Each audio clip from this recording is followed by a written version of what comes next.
I need sports to have to clear the room. Stand up and walk. Now. Hello and welcome to The Watch. My name is Chris Ryan. I am an editor at TheRinger.com. And joining me on the other line, he knows it's a cliche, but the Guggenheim is deeply overrated. It's Andy Greenwald! That scene reminded me of you. You are such a Jamie. Wow. Wow. I am unprepared for this line of questioning. Andy, it's what the people wanted. I've been doing some Monmouth polling, and they were like, just do the whole season of Normal People. You two guys in their 40s talking about young love, talking about two really fit Irish people going to Jamtown.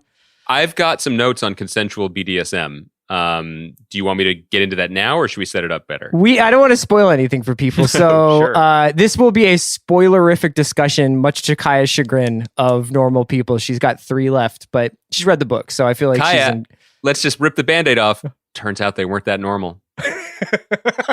Poorly named show. So yeah, we'll talk Normal People. We'll talk the entire season, the 12-episode run. It came out about a week ago, which I know is a lot, but given how passionate we are about it, I think that it really demands it. The second half of today's episode will be an interview I did with Clark Duke, who is somebody who a lot of people know as an actor in Hot Tub Time Machine and his beloved early web series, Clark and Michael. He's been in a ton of stuff. He was on The Office. But he's got this movie out on Amazon right now that I was supposed to see at South by called Arkansas, which is one of those things that just seems like it was made in a lab for me and Andy. It is based on a John Brandon novel. John Brandon actually used to contribute to Grantland. And it starts with a Charles Portis quote and goes on to pull lovingly from such sort of influences as Elmore Leonard, Barry Hannah, Sergio Leone, Quentin Tarantino. So if you are into or looking for a really interesting, quirky Coen Brothers-y crime film, this one is awesome. It stars Clark Duke and it stars Liam Hemsworth, Vince Vaughn, John Malkovich. It's just an awesome movie. Yeah. I feel like everything you just said is like SEO for the Double Down. That's the kind of cool thing about the peak TV era, is that if you want, like, you can find something that's dialed in completely to you. It may not be good, but it definitely was made for you. Chris, before we get into any of that and a little bit of Hollywood Insider, Hollywood Fixer that I think we should give to the people, I got to say, we've been running kind of a kitchen cabinet between us, a secret behind-the-scenes conversation. Kind of like a task force, yeah. If you will. May or may not disband it after this. Might change my mind. And I kind of wanted to give you a temperature update. I know taking temperature is kind of a loaded term these days, but we've been trying to time it, because as we alluded to the other week, like 2-3 times a week, you will get a text from me at like 8:30 a.m. that is the equivalent of the Kool-Aid Man bursting into your telephone with like funny links, couple hot takes, maybe some updates on some people that we used to know. And I really wish we could give people an episode of the podcast that is coming off of your jogger high. That's what I wanted to tell you, because I thought that this lined up pretty perfectly, because I was really like run down. I was tired yesterday, woke up early today, did a nice, concise 7-miler, and then I was like, let's go. This is going to be the best podcast we've ever done. And then I actually got to live out something that I feel like many people who are fortunate enough to go out of their homes for exercise at this particular moment in time probably are familiar with, which is when the unstoppable force of my jacked up, adrenalized exuberance runs in to the immovable buzzsaw of how absolutely shit the world is. Because I am a cadaver right now. Yeah. It's 3 p.m. in the West Coast. 6 hours ago, I was fucking Billy Crudup on the roof in Almost Famous. Yeah. It is. And every day now, every day is a speedball. You know? It's really, really something. And so I say this only to let people know what we've been talking about, but I guess just to say, like, I assume there's some universality to this. It's not just you, it's everybody. This is it. But luckily we can pivot and talk about TV comedy with each other and hopefully with our friends, our listeners, for 45 minutes or so every couple of days. Yeah, I don't know if they're going to make a video out of this pod, but right now you can see I'm wearing These colors never run, baby. These German Thank colors. God. Because I'm wearing a T-shirt of the German flag. Because when I woke up this morning, my girl Angela came through and is bringing the Bundesliga back on May 16th. And I immediately fired up Duolingo to start sharpening my ich bins and all that stuff, because I was so excited about the prospect of watching like Schalke versus Dortmund. Shout out to everybody who's about to become an expert overnight on German soccer. And I was like jacked. And this happens like every time we pod, is because we pod at 3:00 PST. Yeah. And I start out the morning and I usually get super fired up about something. And I'm just like, the pistons are firing. I'm ready to go. I'm ready to just drop takes. And then I sit in a just slightly too warm room with a computer on my lap for 6 hours. And then we podcast. And it just comes out as word spaghetti sometimes. But, you know, I love seeing your face. I imagine everything you just said, but with a too warm child who doesn't want to be there either. Yeah. The Child Book Pro. Let me say, I am also absurdly excited for the Bundesliga. Like the thought of watching a soccer match, which is not something I usually make time to do, feels so exhilarating that, you know, again, not to make this just text time confidential, but it did cause me to check in with you and just ask, you know, which German professional team has the least bad history with the Jews? Just like, you know, ballpark it for me. Like, who were the good Germans from the Steven Soderbergh film, The Good German? That's my team. Do you understand? Like, even if it is... And what I said to you was a lot like the characters of Normal People. I just can't commit to an answer. What I want to say is, if the team you give me is the soccer equivalent of the country club in the Poconos that was just like, look, it's nothing personal, but you can't come in here. Fine. I will watch your team. If that is the least bad scenario for my fandom at this moment, I'll take it. We'll find a team for you. I think you seem like a Dortmund guy, honestly. Yeah, but didn't you say that was just for like flash and hipsters? Yeah, but that's the thing that's going to be weird about when the German league comes back, is part of the attraction of that league. It's a great league. It's really exciting. They do really like, it's really high octane football. It's not like pass it around and tactically kind of play chess. This Spain slander will not stand. No, but Spain's very technically proficient. Italy is very tactically like sort of mindful, and like everything is sort of. But also, aren't all the Italian teams just like slush funds for Berlusconi cronies? Like, isn't it just total corruption? It's still corrupt. And that's for the 000 pod. What I'm so excited about is this can be like your Top Chef, right? Like I can just blunder into some new takes. That's right. About something that I don't even no idea what percentage of our audience is interested in this, but like, just tell me where Dortmund is and I'll go. That's fine. I think it is. It's the Black Forest. I think it's in the Ruhr Valley, if I'm correct. I've never been to Germany. Boy, it said what was I going to say? Oh, real confidence. Part of the reason why it's a little bit like bittersweet that it's coming back is that one of the attractions of watching German football is that like the crowds are so amazing, you know, and then they really know how to treat crowds there, where it's like pretty open access, pretty inexpensive season tickets. Stadiums full of Germans yelling is just something that I innately am really excited about. Like that just has always gone well. So, all right. Before we get to Normal People, I think you and I wanted to talk a little bit about Space Force, right? Okay. So for people who don't know, there's a new Greg Daniels comedy coming to streaming later this month. Not to be confused with the new Greg Daniels comedy that came to streaming last month. This is actually in and of itself kind of an interesting little time capsule of how streaming TV worked over the last couple of years, where Greg Daniels, who created the American version of The Office, co-created Parks and Recreation with Mike Schur, comedy, I mean, I guess you can say TV comedy legend at this point. He was also famously Conan O'Brien's roommate back in college. Long and very distinguished career. He was developing a show called Upload for HBO under the previous HBO regime with Michael Lombardo. When he left, the show was... you and I were under that regime. We were victims of that regime change as well. I think we're the headline there. I mean, it's unbelievable that guy lost his job when he bet on such winning horses. Us and Boardwalk Empire. Yeah. We were kind of the Dortmund of Lombardo's own personal Bundesliga. We got relegated, not going to lie.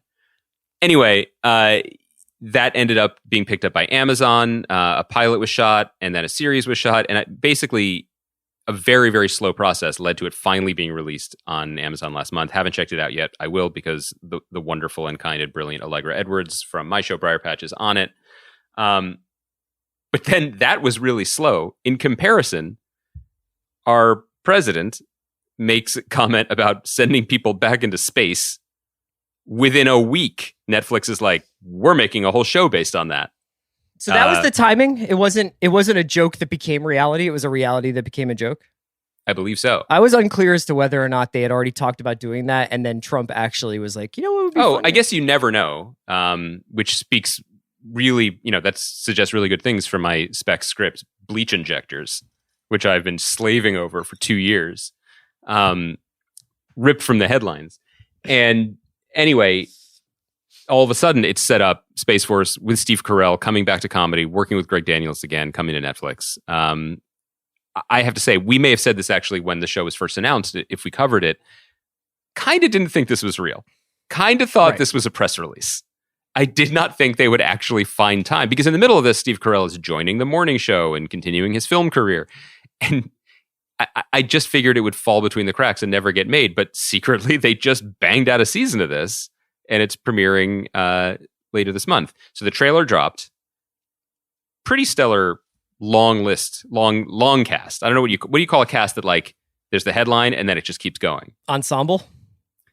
I would call it that, but I just mean like it goes deep. Deep bench. Very good bench. Yeah. So it's not just Steve Carell. It has John Malkovich in it. It has Diana Silvers, who is really, really good in Booksmart. And then it just has like the HBO repertory all-stars, right? Like Jimmy O Yang and Dan Backerdahl from Jimmy O Yang from Silicon Valley, and Dan Backerdahl from Veep, and Roy Williams from The Daily Show, and just funny people up and down. I thought the trailer looked pretty good. Yeah. I mean, anytime Carell walks into a comedy, he's carrying Michael Scott with him. But this seemed pretty engaging and entertaining to me. But I think to you, it raised a broader question about the state of comedies on television, which I would like to get into. Well, I was thinking about this specific idea because Parks and Rec did their reunion episode, which I actually haven't gotten a chance to see. But they brought people back together on Zoom to do a kind of, what was it, like a Where Are They Now? No, it was amazing. You should watch it. It was basically what's happening right now. Like, the characters were as we left them a few years ago. And for people who remember, in the Parks and Rec finale, it gave us the trajectory of everyone's life 50 years into the future. So it kind of found the 2020 spot in there, and then in the middle of a pandemic that I have to say, Mike Schur and his gang did not predict in the actual finale. No, I know. They just skipped that. So it was a check-in at our moment in the middle of their fictional trajectory. So I was thinking about Parks, and to some extent The American Office, and also Avenue 5, which was the HBO show that came on a couple months ago with Hugh Laurie, that came from Armando Iannucci. And I think that a lot of people really wanted to love that show. Mm-hmm. And part of it was the Veep of it all, that carrying that kind of heritage of Iannucci's past TV work into it. I think maybe people went into it with somewhat unfair expectations, but I also think that the show suggested that was what we were in for, was that kind of dark, improvisatory feeling comedy. And it wound up being something kind of cast in the middle of a straightforward comedy, but also with some really good, like, dark heart, scabrous lines, but also with a bit of drama. And I wonder whether that's going to be the case with Space Force. I haven't watched any of the screeners yet, but even within the trailer, I feel like you can see a show that's, when you're doing shows like this, you kind of want to do it all, I bet. I bet when you have somebody like Steve Carell, who's evolved since he's been on The Office, part of you wants to do Michael Scott Redux. Part of you wants to do a satire and a parody of our current political moment, and something where it's like no idea is too crazy to work or too crazy to be implemented. And then there's also the idea of, well, we want people to like these characters. And that was something that was a big thing for Leslie Knope when Parks and Rec first came out. I think that first season, they did like a little bit of an adjustment, if I'm right, about on the Leslie character, where she was too grating and too in people's faces and too aggro almost. And then they kind of dialed her back to be a little bit more goofy. With this sort of phenomenon of limited series and getting these huge stars to do smaller commitments, I don't know if they have time to make those adjustments. So I'll be really curious to see Space Force, because they've pretty much, it's got to be what it is when it comes out. They're not going to be able to make any audibles. It's interesting. Your point is very well made, and I agree with you. I would take it a step further and say, I don't think comedy really knows what to do with our serialized streaming prestige moment. I feel it feels a little lost to me. There are elements at play here. Maybe you can help me synthesize this. There are elements of the comedies that have been coming out that I feel fall victim to the blockbuster syndrome that we've talked about with dramas as well, which is like everything has to be the biggest idea possible. Yeah, really high concept. Or else it's not going to get made. And so you see, that's Avenue 5, that's Space Force, that's Upload too, I think. And that puts a lot of pressure on comedies, which maybe just want to make you laugh a little bit, right?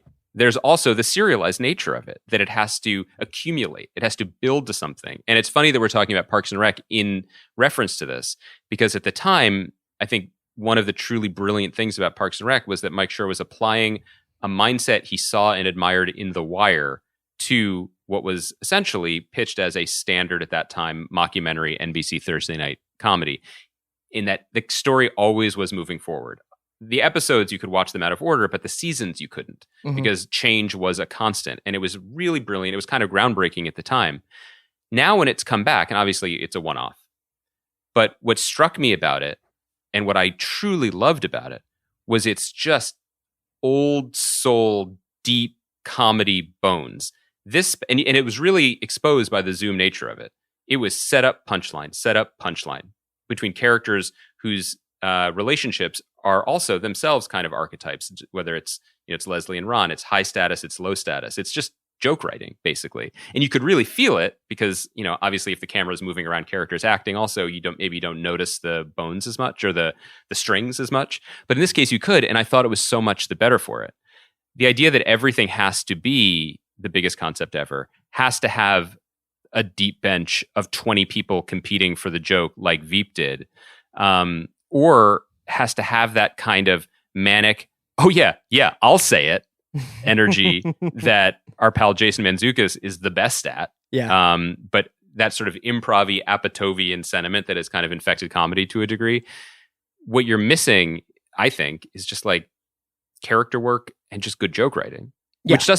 Which is not to say that these shows don't have it, but sorry, the end of the monologue for me is just, I started checking out the Mindy Kaling show, Never Have I Ever, on Netflix. I think it's good. Guys, TV concierge over here, I think it might be good. But what really struck me was that in order to confirm that it's good, I really felt the need to push past the pilot. There was nothing wrong with the pilot. In fact, it was a pretty exemplary pilot for the year 2020, but it was such a pilot. It was such a 2020 pilot because it crammed all this backstory and premise building, the kind of stuff that you would be hard pressed to parse in an hour-long drama pilot. This character is born. She moves to a town. Her father dies. She reacts to her father dying. She has an intense psychological reaction to her father dying, is in a wheelchair for a year. These are her friends. John McEnroe is narrating her life. Exhale. Oh, now it's going to be a family sitcom. Good. Yeah. Be a family sitcom.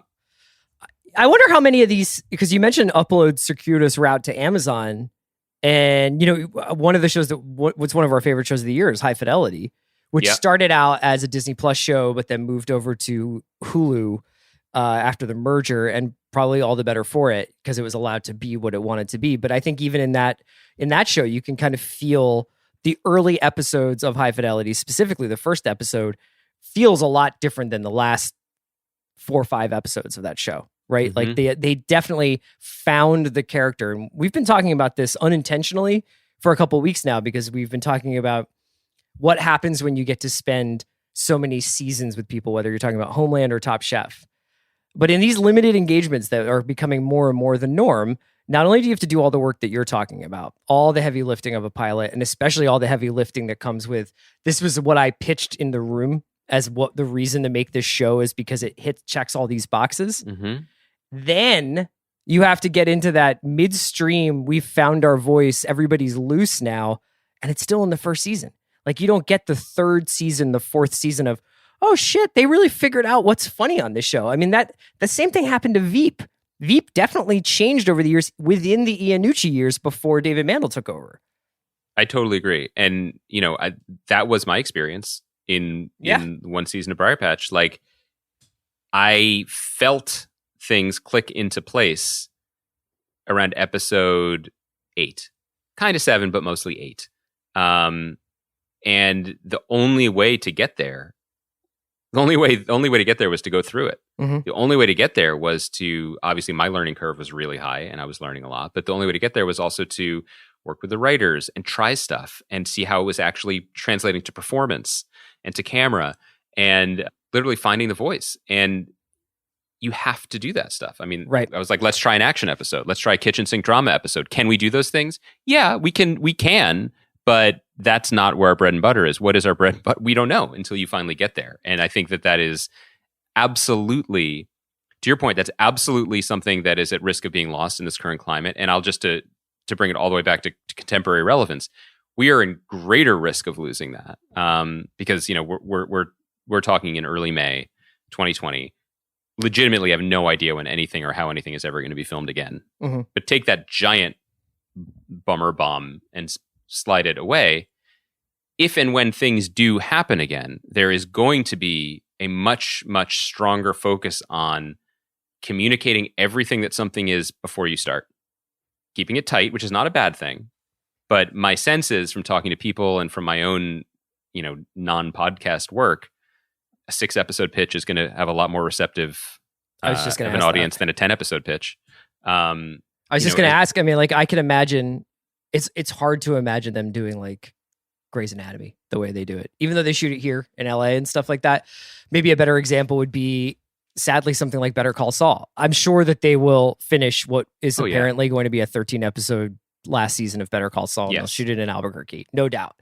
But if they have to institute certain checks and balances in television production in the same way that they are talking, again, to bring it full circle to the German soccer league, if they have to bring the same sort of precautions in that they are talking about bringing in with sports, whether that's isolation, 2-week enforced quarantines before production can start or before sports can start, being separated from families for extended periods of time, meaning no jetting back and forth between LA and Albuquerque while you're shooting, for instance.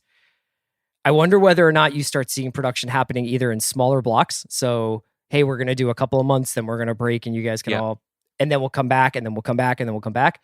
Or whether the future is something closer to what you're saying, which is seasons of 5 or 6 episodes, seasons of 3 episodes like they do in England sometimes, and much less regimented. Okay, we break down and then we come back in the fall. It could be much more like Sherlock, where it's like we break down and then we're glad people like it. We'll do another one when the schedules clear up. Now, that said, there is a nimbleness built into that model that I'm actually a fan of. Tell the story that you want to tell and nothing more. A version of it where, as you said, you do a 3-episode season followed by a 6-episode season followed by a movie, and then maybe get back to. I mean, story coming when story is ready to come, and when you have the full thing ready to go.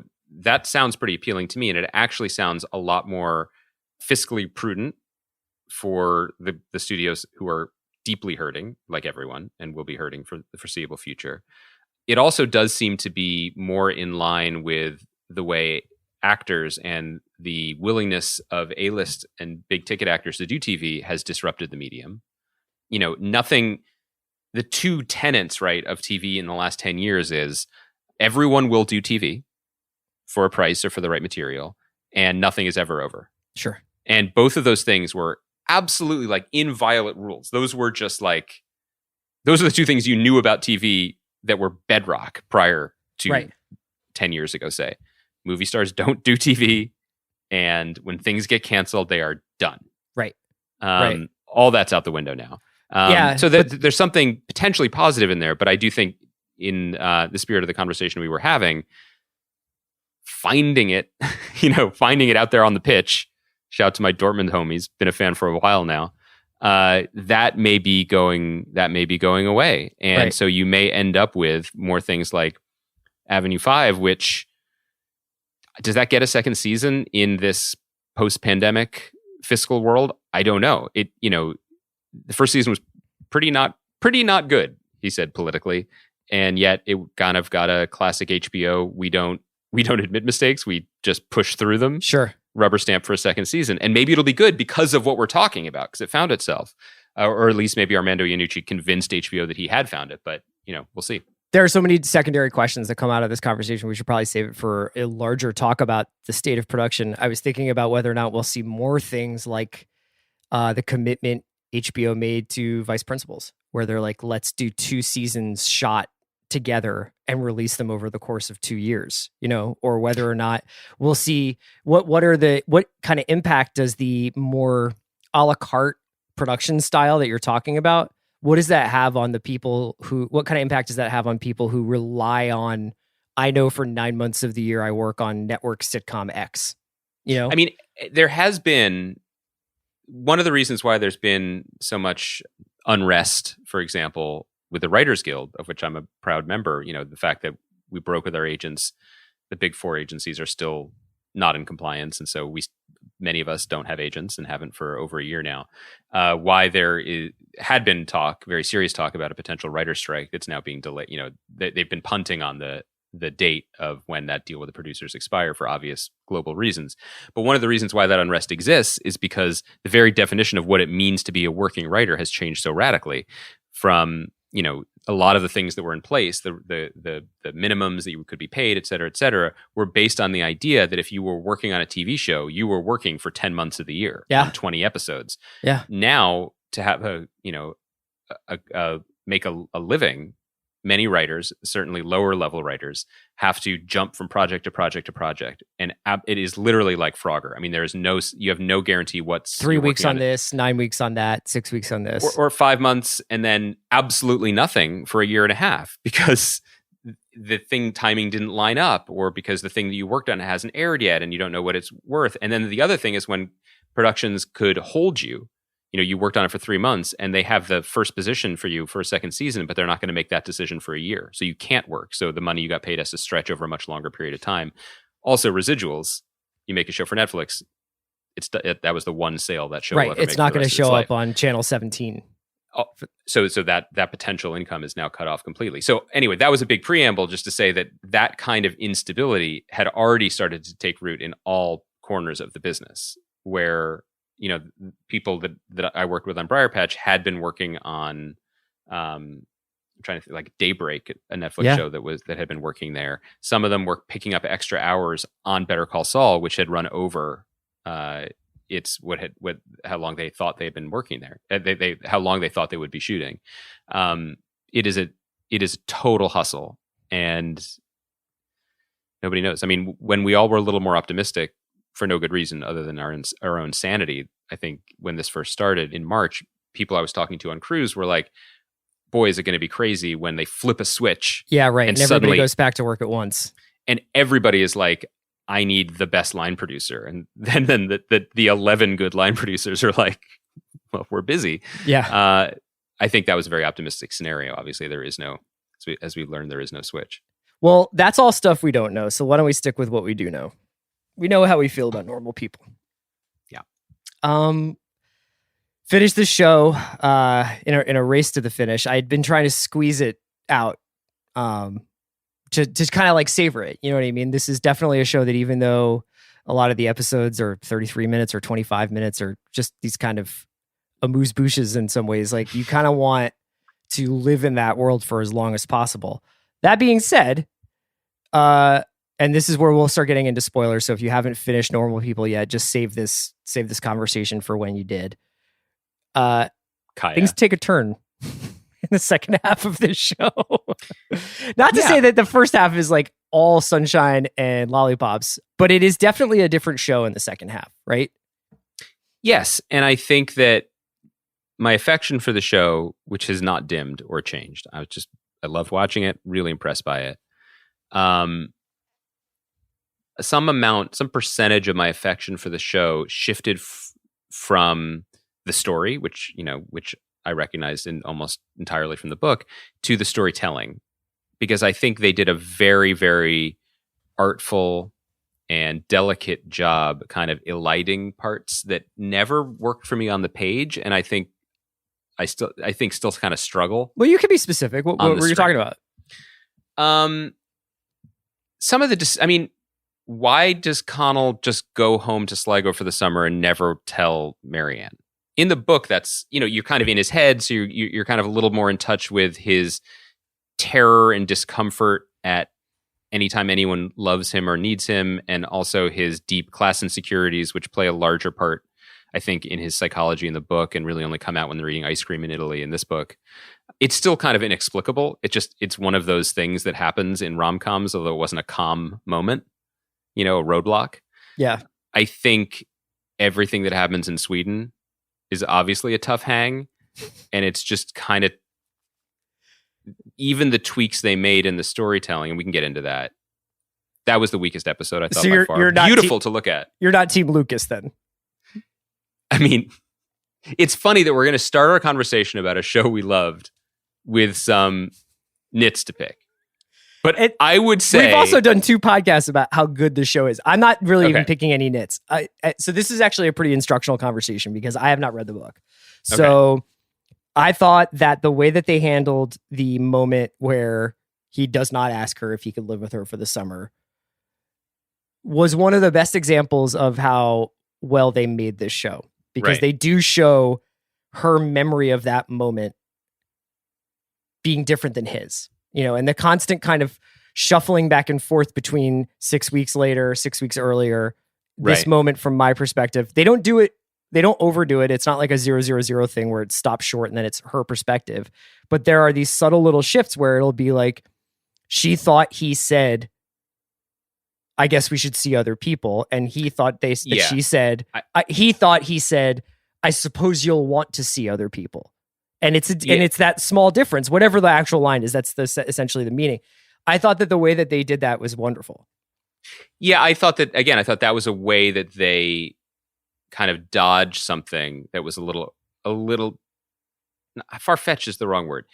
Let me take a step back and say the thing that my main takeaway from watching the whole series, and I think it speaks to the point you're making here.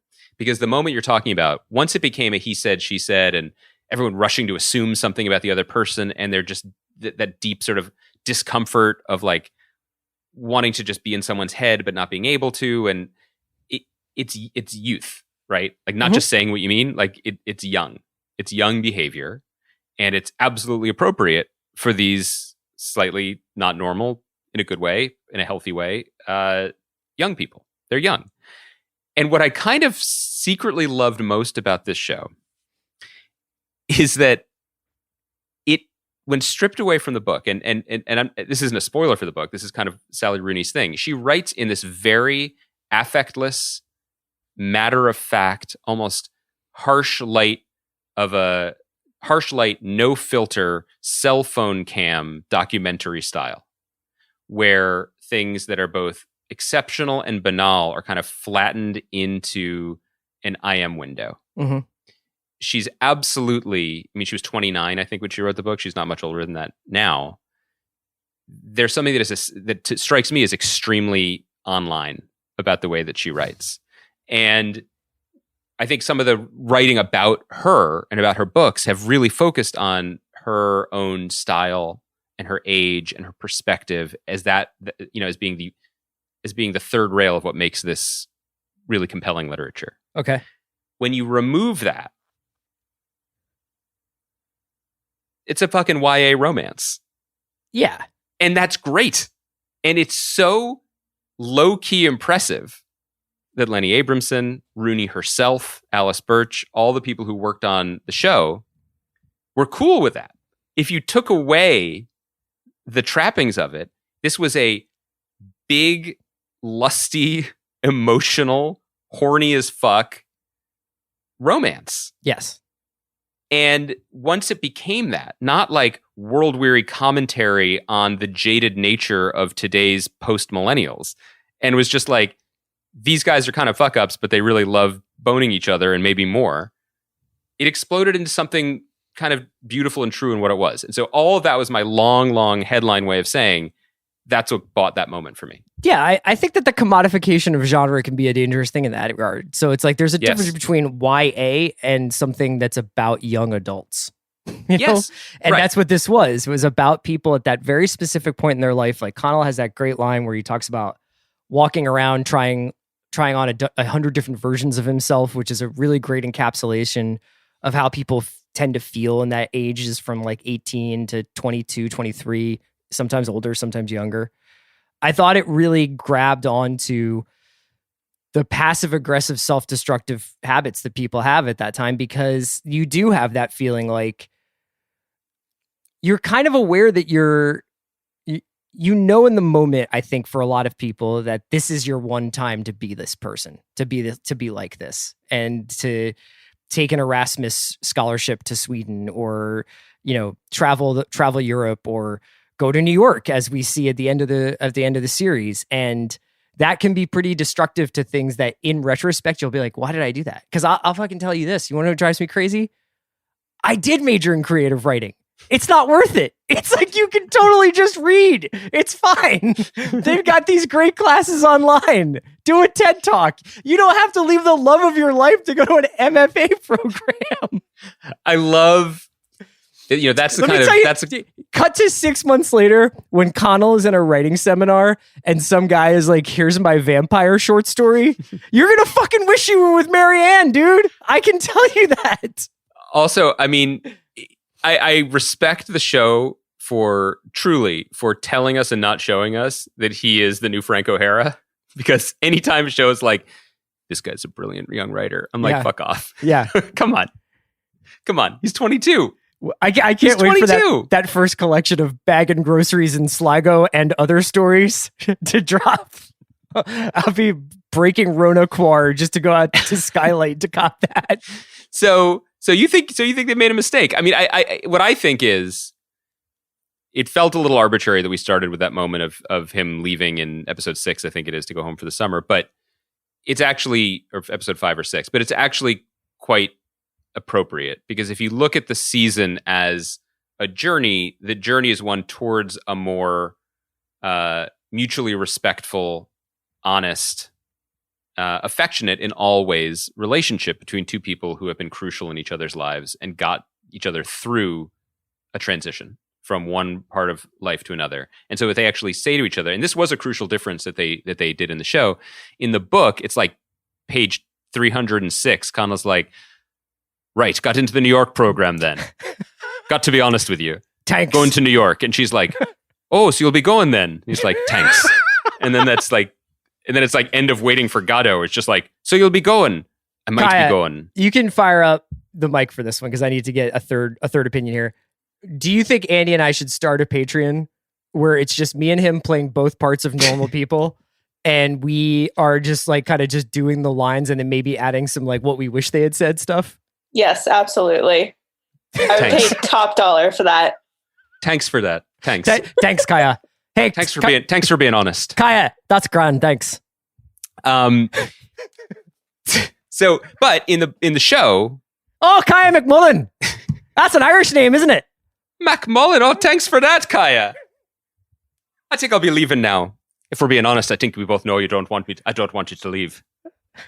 If I'm being honest. If I'm being honest, I want an ice cream. Do you want an ice cream?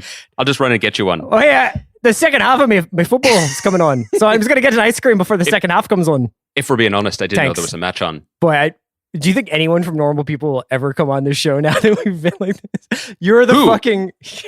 Who were you planning on inviting? The cougar teacher? I'll tell you who. Who he snogs in front of a chippy? Come on. I want Jamie, Prince of Cucks, to come on this show. Let me just finish my other thought before we get into that. Just to say, one major difference between the book and the show is that the book is just like, so I'll be leaving then. Will you? All right, thanks. In the show, it's an artist rendition. In the show, they spread that out over the course of that last episode. So they're living with it, thinking about it, and it feels like a more mature, organic conversation and discussion, and potentially a more mature ending point for this, whatever this is, whether they remain in each other's lives or not. Now, so it's a beautiful journey, and I loved it very much. Now, you want to talk about the real deal. I Here's want the to thing. ask you. People have already started talking about whether there should be a second season. And I think that the Connell and Marianne story has come to such a beautiful, beautiful ellipsis. But here's what I want. Mm-hmm. I want Normal People season 2, Peggy and Jamie. Wow. Just that is dark. Rolling around Western Europe, being a bunch of fucking assholes. Should we get Sudeikis and Wig to play them like they did for 10 years on Saturday Night Live? Like, is that the best case scenario here? Is Jamie the best villain since Hannibal Lecter? What I want to know is, and this is, I don't want to question the decisions they made because I think, the show is generally like really well cast and really well made. Were they a little bit scared before they launched the show? Were they a little bit concerned about powering the engine of a 12 episode show solely with the white hot boneyard chemistry of its two leads?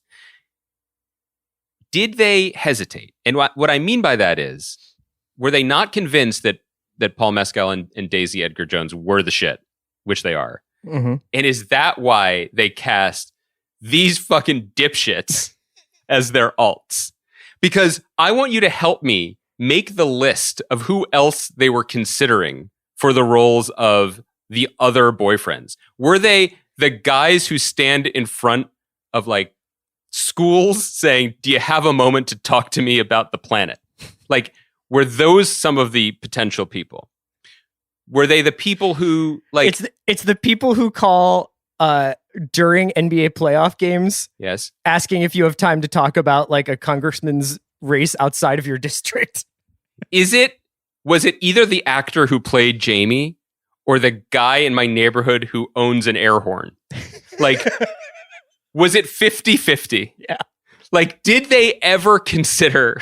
I mean this sincerely. It was the guy who got the part and Tom Coughlin. Was it like? Do you think they sat around a pub, maybe a pub, and were they like, should we cast someone you want to punch all the time, or someone you maybe don't want to punch? And they went with the person you want to punch all the time. Thanks, if we're being honest. That was the biggest Achilles heel of the show, where like Connell walks into a room and he goes, literally, he quotes the audience with his eyes. And what his eyes are saying is, this fucking guy. For all of them. Yeah. I gotta admit though, I was pretty into Peggy. You know what Peggy is? Peggy's fun. Peggy's a good hang. She seems like a fun hang. Peggy likes to have a good time.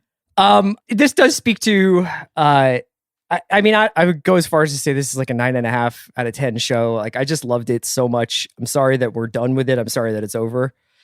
Do you want to talk about some of your favorite episodes? Because I did have a note on the sort of desire people seem to have for more of it.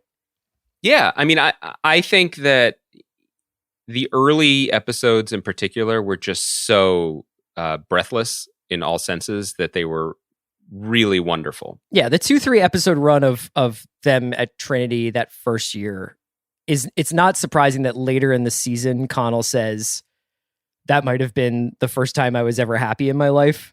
And if we're being honest. If we're being honest. Grand, thanks. I think that the show itself, in retrospect, reaches like kind of maximum velocity at that point. Yeah. When they get back together for that first time after the party, that, etc. But I think that, in the manner of all great longer serialized shows, longer season, not longer in terms of seasons, that early stuff that's very breathless and hot and fun earns you the scene where they are watching the football match in his childhood bedroom and it's really hot and they're just there and you're like, this is what their relationship is. And you can't have that unless you have the first part. I want to shout out the Connell breakdown episode. Mm-hmm. Paul Mescal's the real deal, man. Yeah. No, I know. That dude is the new dude. Like I just breathlessly checked his IMDb page to be like, who's jumped on this train first? Like, what's he gonna do? Is he like an Extraction 2? Like, what's he doing next? Thankfully, no. It looks like he just went straight to doing a Martin McDonagh revival. Good. In Dublin. When we talked the other day, I was saying, like, look, on some level, it's a brilliant performance already. You could tell, but I wasn't ready to be like, this guy is the next great actor, because it was a very physical performance and it was a very charismatic performance, and which is not a small thing. But I was like, I wonder what's underneath that. And then to be able to be that facade and then to crack yourself open the way he does in a non-showy, in an absolutely like lived in, emotionally true way, it was really breathtaking. And it really caused me to really learn to appreciate and notice all the small details and all the small, again, it's not tricks, they're tools that an actor uses to build a character. The little noises he makes, like he carries himself like he is a helium balloon and he's can't tie the knot. These little like exhalations he makes when like, Yeah. you know, when he's trying to, he takes a hit, but he can't verbalize what it's done to him. Like the tension between his internal monologue versus what he's actually capable of expressing to people is so like violent almost that's like the little, like the shards of things that come out. Partly because of the nature of the show and because it's so focused on its leads. Like, this is that rare thing where I'm like, these are fully realized movie star performances by both of them, because they got to play everything and the camera was on them to transition between those things in a way that you could, you know, like, let's, for example, this is a totally unrelated show like Succession. We can correctly, you know, talk about Jeremy Strong or Brian Cox or individually talk about them. But if you think about their scenes over the season, there's a couple scenes here and here and here and here and here and here, and you kind of the bringing them all together into one totem that you can hold up in front of award shows. That we do that work. This show did that. It was that. That's what powered the show in a way that was really breathtaking. Yeah, I was gonna say also, I really enjoyed. While the last few episodes are obviously a much darker once they leave Italy, it takes a turn. I thought that the way that they depicted how these two stayed in touch was really beautiful. Oh, God. Yeah, I love that. The voiceovers of emails and occasional text messages, Skype calls. It was a matter of fact usage of technology and platforms and, you know, modes of communication without making it be like text bubble showing up on the screen, like while I'm walking through Madewell. Like, you know, it was like so subtle and so earned. But you did get the sense that because they were communicating in that fashion and maybe not seeing each other as much, but they were still staying in each other's lives, that they still belonged to one another. And that was, it was really, really beautiful. I thought ultimately the way the show went about expressing that these are two people who mean too much to each other to let go, but almost any variation on how they are together, whether it's as friends while they're seeing other people, or as lovers while they are trying to figure out who they are, like that doesn't work. It just doesn't work because they're 22 or whatever they are, and they're not done figuring out who they are as individuals, but they can't kind of go through life without one another. I just thought it was heartbreaking, man. It was just so beautiful to watch. Where did you net out on Marianne in general? Because one thing that's interesting to me is, I think Daisy Edgar-Jones is phenomenal. I love her performance. I think she's really, I mean, that's the other thing. It's so exciting. You see two potential stars born, you know, over the course of 12 episodes.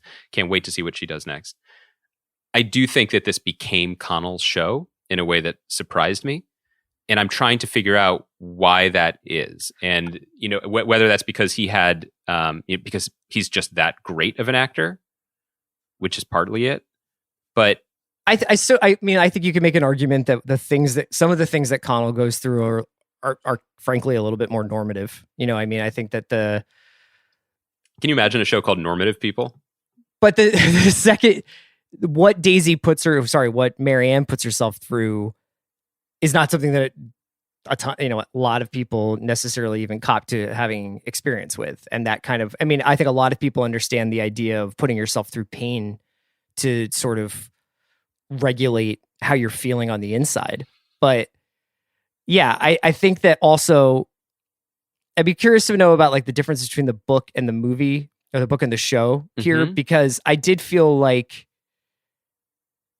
did you think that the depiction of her childhood and her, or at least her youth, set up her need for people like Jamie and Lucas in her life?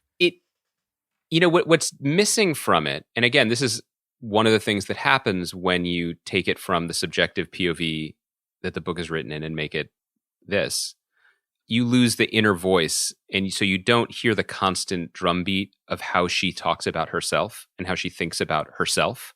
So that when you get a point when Connell says that it would be weird to him for him to hit her, and all she hears is being him saying that she's weird, which is what the voice in her head has been saying about herself. That moment is dulled a little bit on the show because we haven't been prepped for it to the same degree. There's an interesting piece that I read on The Cut that basically was like Marianne is the failure of the show, referencing the way the character is created in the book, which is in some ways, whether it's through Connell's behavior, the voices of the other people at the school, Marianne's own voice, but there is a constant reinforcing of the idea that she is not conventionally beautiful or attractive, certainly not in the opening parts when she's in high school, which allows the moment when he sees her at Trinity and she's like, classic me, I went to college and got beautiful. And you're like, you got bangs? Like you look the same. You look great. Part of that is Hollywoody, or in this case, Londony, I guess, film industry. That's just what happens. But there's also just some stuff about like, just little things, like she just acts in there's an erratic streak in her behavior that isn't limited to choosing absolute dipshits for boyfriends, Right. Which I know we both want to go back to and just talk about Jamie for another hour. But because of that, I felt like her highs and her lows weren't comparable to Connell's highs and lows. And it was just, I guess I haven't really figured out where I'm at with it yet. I finished the book thinking it was even, so to speak, if not trending a little bit more towards Marianne's story. Yeah. And I finished the show being like, boy, Connell has really made a journey, and now he's off to New York to probably drinks a bunch of pints at Scratcher. Yeah, we'll be at Daddy-O with him in 2011. Oh, R.I.P. Daddy-O. I do think that there's an interesting conversation there about, we don't have to have it right now, but like, can you have a show where two characters get equal footing like that?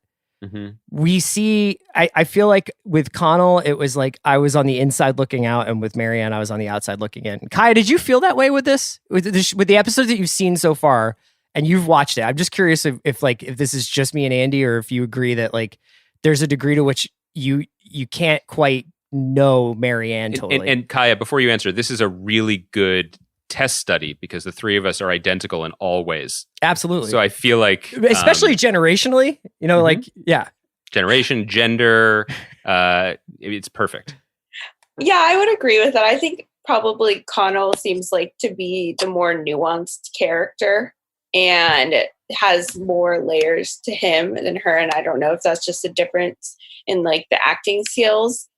But with Marianne, yeah, you definitely don't see the same like inner struggle that she deals with in the book, and like her feeling fundamentally unlovable in the book. I don't think that's reflected on her TV character.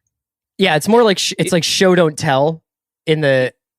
I think it's more tell don't show in the show. Which even so, I'm still like, Marianne is an incredible character. Yeah, but I do wonder whether it's like you have to rely on Daisy Edgar Jones saying, I'm unlovable, even though like the whole world is like, you're pretty lovable.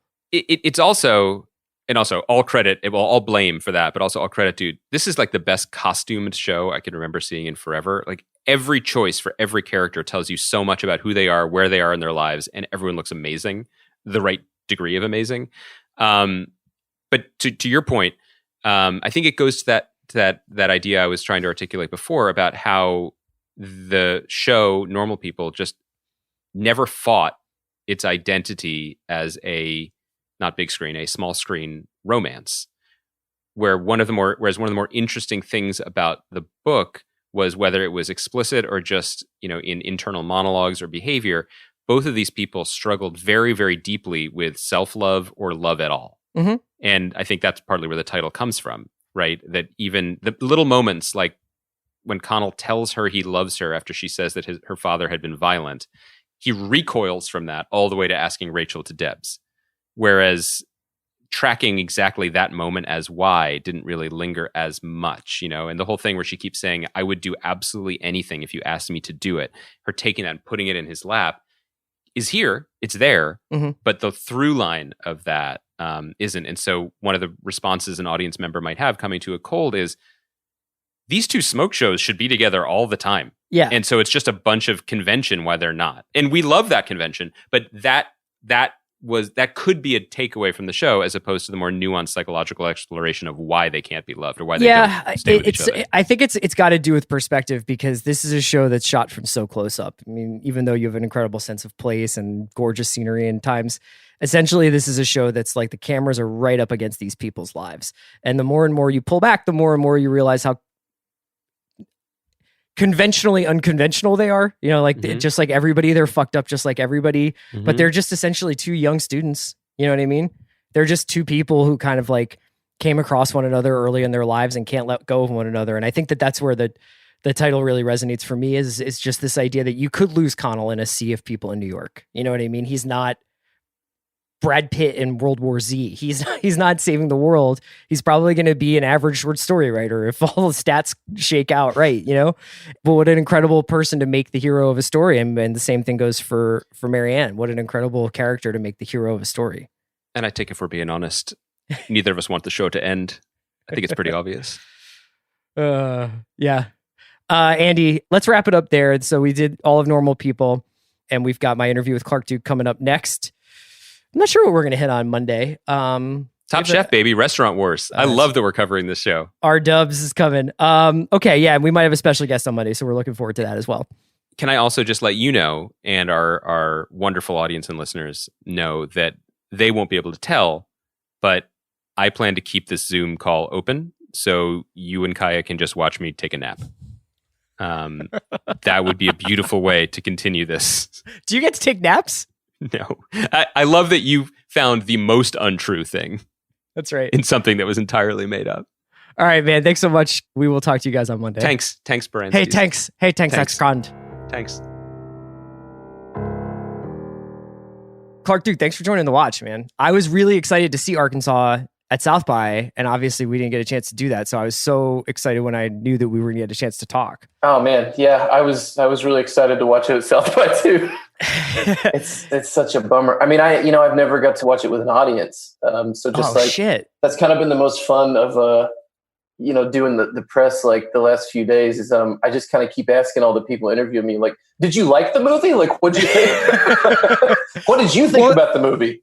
It was kind of uncanny because it's one of those weird times where you see a movie and you feel like it's kind of been extracted from your brain. Because I feel like, not that you and I need to be best friends now, but I feel like I share a lot of the same sensibilities and tastes of this movie. And I would assume with you, it's like, as soon as I see the Charles Portis quote up on the screen, I'm like, oh shit, here we go. Yeah.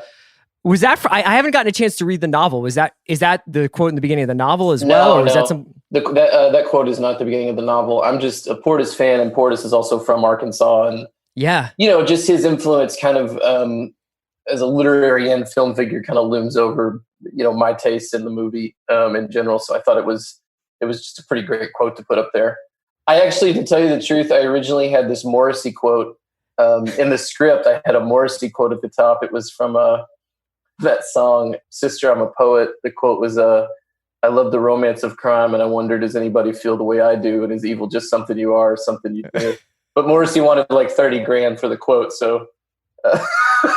Can you charge for quotes like that? Apparently, yeah. It's publishing rights, yeah. I should go back and erase some of the quotes from my old blogs.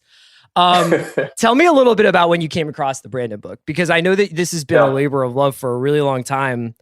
And I was curious as to whether or not this was something that just immediately, as you were reading it, you started seeing in your head. Yeah, totally. I read the book when it came out like 10 years ago, just because I was reading a lot. I still like to read a lot, but I was reading a lot more at the time than I do now. And it was published through McSweeney's, which I was just kind of reading a lot of in general because their stuff was pretty generally great. And I was from Arkansas, so I saw the title and picked it up.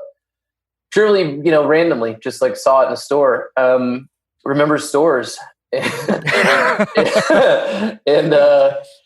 it was so much of like what I loved. It felt like Charles Portis. It felt like Elmore Leonard. I mean, the dialogue was what initially grabbed me, and I was like, oh, this is a movie. Because as an actor, like, all you ever want to get sent is like a good role and good dialogue and good characters, and this had all that in spades. Plus, like I said, I'm from Arkansas. My grandfather was this kind of tertiary Dixie mob character, so I'd always wanted to write something about him in that world, but I never could really figure out like a way into it or what it was. And then when I read the character Frog that Vince Vaughn plays in the movie, I was like, this is sort of thematically getting after what I wanted to say and talk about anyway. Yeah. But like way more eloquently than I would have came up with all this like awesome dialogue. And I love the nonlinear structure. And the book does a different thing than the movie too, because in the book you don't find out that Frog and the pawn shop guy are the same person until the end when Kyle does. Right. And it's like, you can't do that in a movie. So like it became this solution of, okay, we'll just because it was like, even if you don't say it, the fact that it's a big movie star playing the pawn shop guy, like the audience is going to pretty quickly catch on like, okay, well, this guy's probably Frog, which is fine, because the realization I had was, well, now the audience is ahead of the characters, and that's a fun place to be, because now you're getting to watch these guys dig themselves in this hole. Yes. Yeah. And they think that they're like the newest thing since cream cheese, but in reality, They're just like about to hit it head on. Yeah, they're total idiots. And then another interesting thing that was kind of a byproduct of how long it did take to make the movie, like since I bought the book rights 10 years ago, is the characters of Kyle and Swin kind of took on, they started to represent for me like kind of the millennial generation versus like Frog being this guy that came up in like the Reagan 80s, like build an empire, like Gordon Gekko type of thing. And then, just the whole thing, like, I turned 35 on May 5th when the movie comes out. So, I mean, for people, in my age group, I'm kind of at the tail end of the millennials, but you definitely get this kind of sense of malaise about just not feeling like there's a lot of economic options. Like Frog was trying to build this thing, and Kyle and Swin, it's never occurred to them. Like, not only are they at the bottom of the operation, they don't even really have any aspirations to get higher than that. And like, I'm not sure the movie would have had that interesting subtext if I'd got to make it immediately 10 years ago versus now, because, also the little town I'm from in Arkansas was built around a sawmill. So like, when the recession happened 10 years ago and the housing market collapsed, the lumber mill closed down. So I kind of got to watch in slow motion over a decade this little town kind of go to seed, and like get like a meth problem, basically. You go from like middle class to kind of having a meth problem. Yeah. And I saw like what it kind of did to guys me and my brother's age. And I just thought and a lot of this is way more subtextual than it is textual in the film, but maybe that's the interesting byproduct of how long it took. Or maybe that's just what I tell myself to like excuse the nightmare, years long process of making an indie.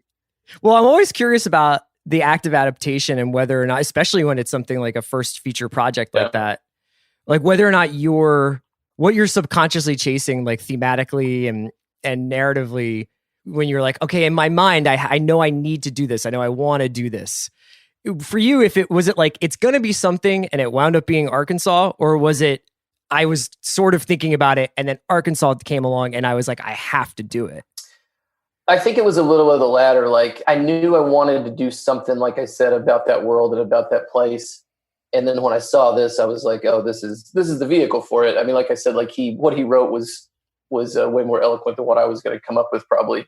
I think it was just like the right, me being struck by lightning, basically, like finding the thing. It was the answer to what I've been looking for in a lot of ways. And so I was curious I know that this is obviously an independently financed movie, and I always think about like the first album bands get to make, and they just like pour everything into that. But you're trying to balance a couple of different things here. Obviously, you're making it on a budget, and you have a specific story you're trying to tell. How hard is it to kind of pump the brakes ever and be like, it's okay, like I don't have to throw every idea I've ever had into the first movie? Yeah, I think I tried to pump most of them in there. I mean, it is hard. It's hard because it's like, a friend of mine that's a director told me like this crazy statistic, and I forget what the exact numbers were, but he's like, the percentage of directors that make a second movie is like, 3% or so, like some hilarious figures. So it's like, there's definitely in the back of your head, you're going into it with like, all right, I got to really just swing for the fences here. I kind of stylistically, I always thought the movie was a Western. Like I always like our kind of true north with the movie for myself and the cinematographer and what I did with the composer, Devendra Banhart, was Once Upon a Time in the West. I saw a lot of similarities between the relationship with the two guys and the girl to that movie, into like Butch and Sundance a little bit, how she's kind of like clearly like loves both these guys, and like these two guys almost make one complete functioning person. And that was what I liked about their relationship. So, I thought it was a Western thematically just when I read it. And I knew like stylistically, visually, I wanted to do it that way. Like we shot on anamorphic just because it's a very interior movie in a lot of ways. Like it's like, yes, it's set in Arkansas, but it's not like a Terrence Malick thing where we're showing these big, beautiful vista shots of the South or anything like that. It's mostly a movie of people talking, and it's not a survey of like the history of American crime in the South or anything like that. Sure. Yeah. It's a character piece. So I wanted to give it a sense of scope, and I thought I could do that through the Western genre. I mean, specifically the spaghetti Western genre. So that was always like the thing we came back to, is it's like, all right, how do we make this feel big and grand? And like, how do we make this story about these, these four people feel like it has the huge stakes of Casino or something. I also think like the fact that the movie covers so much ground over like 30 years time wise and physically, like there's like 170 scenes in the movie or something bananas like that. And there's a ton of locations. And like, that's the stuff that, you were talking about. Is there stuff for your first movie you would have like simplified or cut out? I wouldn't necessarily cut anything out, but I would have made it, I would have made the whole movie happen in like 3 locations. Cause like, cause that's what just kills you dead, is like having to move around. Like, and that was just naivete on my part as a guy that hadn't made a feature before. Sure. I mean, I've acted in a lot of movies, but I wasn't really responsible for the company moves. And like, I had no idea that that's all of your budget, is just like moving all the shit around. Yeah. And then when you're like, okay, we're going to do it 170 times, they're like, yeah, guess what? The van costs something. The thing I love about the performances is that they fit the style of the movie so well. Okay. It's like, especially, I thought Hemsworth really like filled out that character, but is never hanging a sign around his neck being like, I'm doing something different, guys. Like he feels like he's out of like a 70s crime movie like that you might see on a Saturday afternoon sometime. And I was curious about what the conversations were like, not only to talk him into doing the movie, but calibrating his performance so that it wasn't like, oh wow, the movie star is like standing on screen here. You know what I mean? It feels very much a part of the ensemble. Yeah, and all credit to Liam because a lot of people, there's a lot of people that in scenes wouldn't have the confidence to not say much. But part of the thing, and this was part of the character, is the character doesn't talk a lot. He's kind of got this interior monologue, but that's what Liam has that you can't teach, is he's a movie star. Like I said, like when I first started watching dailies, I was like, oh, he's Clint Eastwood. Because you just can't stop watching him, and he doesn't have to say anything. Like, he's a really fucking good actor. And I hope that's one of my hopes, is that people take away from this is that it's like, oh, he should be in conversation for the parts that like Ryan Gosling is doing. Yeah. Because he's got that. Like, he's got that in him, and the way that he carries stuff with his eyes and his stillness. That's not a teachable thing. That's Clint Eastwood, Steve McQueen. I'm thoroughly impressed with him. And I was before we met. I didn't know him at all, but I had seen him he did this weird little indie Western with him and Woody Harrelson. And I don't even remember the name of the movie, but I watched it, and he just carries that movie without talking. And I was like, holy shit, like, this guy's really good. And I don't think people know how good he is. Yeah. Cause he's just so famous, and he's so great looking that I you know what I mean though? Like sure. It's like, I think he's super underrated as an actor, and I'm really excited for people to see him in this because I think his performance is really awesome. I agree. Yeah. When it came to working with guys who are obviously very seasoned and almost like institutions unto themselves, like Malkovich and Vaughn, are you kind of going into that saying less is more? Did you have a lot of, did you do a lot of hands-on directing for them, or were you kind of like, I know what I'm getting from Vince Vaughn or John Malkovich, and it's just about putting them in the right scenes? A little bit of both. I mean, the reality is having these great seasoned actors makes your life as a director way easier. This is sort of something I learned on set a long time ago as an actor, is like, if the director is not saying anything to you, it means you're doing great. And like he's getting to worry about, a light or a dolly track and not having to worry about you. All the prep I did with the actors was mostly just conversations beforehand, because I didn't know anybody in the movie beforehand. Like I met Malkovich, on location down there. So, my conversations with Malkovich were basically, I had kind of a rough idea of what I thought might be interesting and like what I thought this guy's backstory might be. And then he shows up and we're sitting, and like, I mean, first of all, like when you open your hotel room door and John Malkovich is standing there, it's completely overwhelming.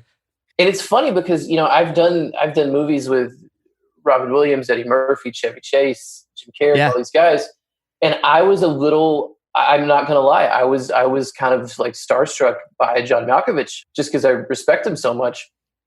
And he just has such a gravity when he walks in a room. I mean, gravity is the only word for it. So he showed up and, he's totally like straight-faced deadpan. And then he's like, let's just read it. So we sit down to read it and he just goes and does that face where he like shows his teeth like he does in the movie. And I just sat there and watched him in 1 second, like turn into this guy. And I was just so thrilled. Like, I might have given him 2 notes the whole movie. Like, you can give him 3 words and he goes, okay, got it. And he just nails it. So I mean, truthfully, a movie that shot this fast and this lean, kind of the only way you could do it is with a bunch of movie stars that can work that fast and show up fully formed. Well, it kind of reminds me of a bunch of like 90s ensemble movies that were kind of quasi indie or indie movies back then, where it would be like a cool crime movie, like even like a Things to Do in Denver When You're Dead kind of thing, where it's like, oh, this probably doesn't get made unless they get 11 names. Yeah, in it, right? I haven't seen that movie, but you're the second or third person to bring it up. I got to watch it because, obviously just the age I am, like those kind of mid 90s Miramax indie film, like that's my shit. Like that's what made me want to be a movie director. But I have not seen that movie. I got to watch that. It's definitely worth a rewatch. It's kind of like the tail end of the riffing on Tarantino stuff that came after Pulp, and it's pretty, but it's got its own cadence that's really cool. Yeah. I was wondering for you, like sometimes when you look at an actor who becomes a filmmaker or tries their hand at directing, you'll see like, oh, they worked with this person and they were in this kind of movie. But looking at your resume, you wouldn't necessarily see a movie like this in there, like that you were like, taking notes on how to stage a gunfight or something like that. What, like, did you have a desire to be in movies like this, and those opportunities didn't necessarily always present themselves to you? Like, what was your kind of apprenticeship like that made you want to do a movie like this rather than something maybe people would have expected more from you, like a comedy? Yeah, I mean, the thing about me, and nobody knows this because how would they, is I always just wanted to be a director. Like, I mean, since I was like 12 years old, I just wanted to be a movie director, and I went to film school. And, like the first thing I did as an adult was Clark and Michael, which we wrote and, I directed and edited all those. And I thought that's what my career trajectory was going to be. But the side effect of Clark and Michael was I got this acting career out of it, which I have been very blessed to have, and I enjoy and all the above. But I've always been trying to be a director. Like I've made 2 pilots, I've made shorts, I've been trying to get this movie made for like 10 years. Yeah. Because everybody keeps kind of asking, so what made you decide to like just direct a movie? And it's like, well, it's like you woke up one day. Right. Yeah. And it's like, no, this is like the culmination of my life, like lifelong dream, and like the last third of my life on just this. But it's funny because, I don't know, I'm like butchering and paraphrasing whatever the quote is. Like, it takes 10 years to have some overnight success. Like, sure. because, I mean, truthfully, somebody asked me the other day, like, what have you learned, or like from the great directors you've worked with? And I'm like, what great directors? Like, which is like no shots, but it's not no shots fired. But like, other than like Matthew Vaughn, like, who are we talking about? Like on my resume, I've mostly done like, like hundreds of hours of television, where just most of the directors, or a lot of the directors, a fair number, are mediocre at best, like middling. Right. And that, again, that's not a shot at anybody. That's just like reality. For me, it's like I said, it's I've always been a student of film. I mean, literally in college and just as a person. And I think for me, I learned a lot more basically when I was like 12, and my mom told the video store guy, "Let him rent whatever he wants." So like, I think I got a lot more out of watching like Jackie Brown and Reservoir Dogs and Fargo and shit like that when I was too young than I did than I picked up from anything on set almost. Well, I always, a conversation that me and Andy, who I do the pod with, have had a lot, and I often talk about is like that feeling that, that you were doing something illicit by watching stuff, not only that was like violent or might have like sexual content, but that also had more adult ideas and introduced you to like different themes at a younger age. I don't know whether that's lost at all, because somewhere along the line there became such an explosion of stuff that was tailored to teenagers. That was like, here, like keep watching stuff about you, rather than starting to watch stuff about older people or adults or like more complicated ideas. I know that that's like definitely just like a 42-year-old being like, they don't make them like they used to, but I do sometimes wonder whether or not like a 13-year-old is trying to watch like Reservoir Dogs now. Well, I think it's also like an issue of just everything's so accessible now that there used to be kind of not just the sense of discovery, but like you had to seek stuff out. Like I was telling somebody, they were like, what were you, like, because I keep getting these questions, like, what were you into in high school? And I was like, I was really into like comics, but they were not popular. They were the opposite of popular. That's why I have such a weird time wrapping my head around like how popular the Avengers movies are. Oh yeah. Cause I'm like, I know you motherfuckers weren't reading the Avengers. Like reading the Avengers was like a actively frowned upon. Like it's, I don't know. It's weird. It's a weird thing to wrap your head around, that the stuff that used to be so niche is so popular now. And I don't, I guess the point I was trying to make is you used to have to seek stuff out a little more. And I think there was something that you felt a sense of possessiveness, like you're talking about. And I don't know if people feel that or have that now either. I don't know. Yeah, because if it's a subculture or if it's mainstream culture, it's kind of delivered on the same platform now. Yeah. Yeah. I was curious whether or not you felt like, despite how, this is not an overnight thing, but rather the culmination of like a decade-long pursuit, if you've given a lot of thought as to whether or not the you of 10 years ago could have made the same movie. Maybe not even like technical experience wise, but just actually like human life experience wise. I've thought about that a lot actually, because, there's points that you're like, you just kind of have to brace yourself for the reality of, oh my God, I've spent like a third of my life working on this thing that, every indie just has a ceiling. Like there's only so much this movie's going to do. Even in like great success for this still doesn't look like, it's not a blockbuster no matter what.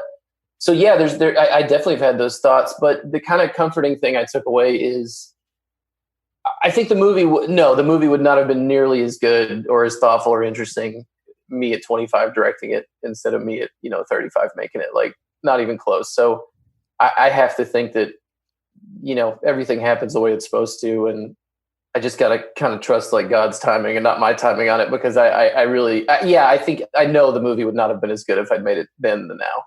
Yeah. And I mean, I have to say, it feels like a more seasoned, more melancholy movie probably than the one that you would have made in your 20s. Oh my God. There's a lot more of a sense of like guys kind of losing their fastball, or people sort of arriving at a point where they maybe didn't expect to arrive at. And it's kind of, and I think the movie kind of, I mean, this may just be like boring backstory, but part of what the movie arose out of is in 2015, I had a really, like, my first kind of sense of mortality was my grandfather passing, who was like a father to me more than a grandfather. Is this the guy who was? No, actually, okay. the other one. But he passed and I turned 30, and I just had this kind of like period of a few months there that just really rocked me. And like for the first time, I call it a quarter life crisis or whatever, but I really was kind of struck by the passage of time and mortality for the first time. And that coincided with Mark Duplass's South by keynote he gave that year, where he talked about his thesis of it was the cavalry is not coming. And that really rang true with me because I realized I had just been, basically the last time I just by my bootstraps made something that was really happy and pleased with my work and my life was when I made Clark and Michael. Mm-hmm. And, the realization just washed over me like, oh, the agents aren't going to help. Nobody's going to help like me make this movie basically that I've been trying to make, for years at this point already. So I ended up, this is a long roundabout way to get to this, but I ended up making this pilot at the time that I won't say who it was, but they'd asked me to develop a pilot. And I said, you know what, just give me the script money and I'm going to go shoot something. And you can tell me if you like it or not from there. And I kind of knew they weren't going to make the show because I went and made like a Robert Altman short film. Huh. But I shot a whole pilot for $50,000 in 5 days. And it was basically me doing an experiment to see if I could make an indie film. Yeah. And I came out of it and it looks broadcast ready and I was really happy with it. And I may just end up like posting it on Instagram, to be honest, after the movie comes out. But basically after that, I was like, fuck it. I'm just going to make Arkansas. Like, I'll just put all the money I have into it. Me and my brother will just produce it and make it ourselves. And, it would have been a very different small budget, like very indie affair. Yeah. But like, as soon as I kind of did that and put my money where my mouth was, all of a sudden the agents kind of rallied behind it. When I told them this, they're like, oh, no, don't do that. Don't put your money in. We're going to, and once they saw my pilot, my agent literally said, oh, you're a real director. And I said, well, you're my fucking agent. First of all, like, oh my God. We got to. So what did he think before that? Like, I don't know. I was like, we'll unpack that later. But yeah, there was, but to get back to like, your question about 20 minutes ago, the sense of melancholy and the sense of losing your fastball was very much spurred on by like where I finally like kind of reached that point for the first time as an adult. But the connection between this and Clark and Michael is so interesting because I've been, obviously just trapped here, and I've just been watching a bunch of stuff on Criterion Channel and kind of going through rewatching stuff that I haven't watched in years. And I was watching some of those early Jim Jarmusch movies, like Down by Law and Stranger Than Paradise and stuff. And I was like so struck by how obvious it was that he did not give a shit if anyone ever saw it. Like and not in like a unwatchable way, but just like he is just making this movie for him and his buddies. Right. And like they'll show it at festivals if they can. And that's something that I think that you don't see a ton of anymore. Like I can tell like Arkansas is a movie that you would want to watch. Yeah, I made the movie I wanted to see. And that's kind of why I'm like, you always, at every phase of it, in the script and the production and especially in the editing, you're having to like fight people that are telling you like, oh no, this isn't going to play. Like people aren't going to like respond to this. And at a certain point, you have to reach that point of, I don't give a shit. I like it. Yeah. Like at the end of the day, even if people don't like the movie, at least it's mine. And there's a real power in that. There's a real power in saying no. There's a real power in not giving a shit. And that applies to all life, whether it's like dating or, business or whatever. Like that's a pretty universal truth. But creatively, that's the best place to be, and it's really hard to get to because you still need the money to make these movies. And I'm glad that I had, I'm glad that I had like $3 or $4 million instead of $300,000 or $400,000 to make it, because I'm really proud of how the movie looks. Like I think the movie looks beautiful, and I don't think anybody would know that we didn't have more money than that. Yeah. Yeah. I mean, that's not to say that for every story about like Robert Rodriguez maxed out his credit cards and made El Mariachi, I'm sure there's like thousands of guys who were like, I'm still in debt from the indie I tried to make in 1999. Yeah. I mean, I know a guy that mortgaged his house to make an indie and it didn't make the money back. So yeah, totally. Yeah. I feel like that's like a morbid place to stop. So let me ask a little bit about the future, which I guess is also, the future is probably also equally uncertain, but you have, I would imagine, the bug now. Have you started thinking about what you would want to do next in terms of being a filmmaker? Like what itch you'd want to scratch? Yeah, I mean, I don't just have the bug. Like I said, this is the only thing I've ever wanted to do. So now hopefully I can finally act on that and continue to do that. I've got 3 feature scripts and two pilot scripts written. Like I'm very ready to go. Yeah, as soon as we can get outside. Yeah. Well, that's awesome, man. I mean, I really enjoyed this movie a lot, and it was just the feeling of kind of, it literally did feel like a great find. Like you're like, oh wow, I'm gonna definitely revisit this. It's actually kind of cool that people can watch it on streaming and maybe fire it up a couple of times. It'll at least be accessible. So I know it's probably bittersweet to have it coming out in this environment, but hopefully people will find it. Yeah, I mean, it's bittersweet's the word for it because as a first-time filmmaker and a Southern guy, like South by was such a dream for me to get into, and I was so excited. And just as somebody that, my main activity is going to the movies, and I live in LA, so you can do that a lot, and see a lot of a lot of cool small movies in theaters. So I was so excited to see the movie in theater. So the hardest part of the whole thing, and like I said, I hate to complain too much because there are a lot of people with real problems, and these are very luxurious problems, and I'm aware of that. But it's a tough pill to swallow, something you've worked on for years and years, and then you kind of have to skip all the fun parts of I know, just actually getting a high five every once in a while. Yeah. Just, it would have been nice. But the only thing that's really sad for me is I've never got to watch it with an audience, and that's a bummer. But maybe the Alamo Draft House or the New Beverly or somewhere next year I'll throw it up or something. Yeah, I'm hopeful about that. And I think that I honestly do think that this one's going to stick around and people are going to be talking about it for a while. Thank you. Clark, thanks so much for joining us today, man. Yeah, my pleasure, dude. I'm a big fan of the show and The Ringer in general. So this is really fun. Thanks so much, dude. Take care. Thanks, man.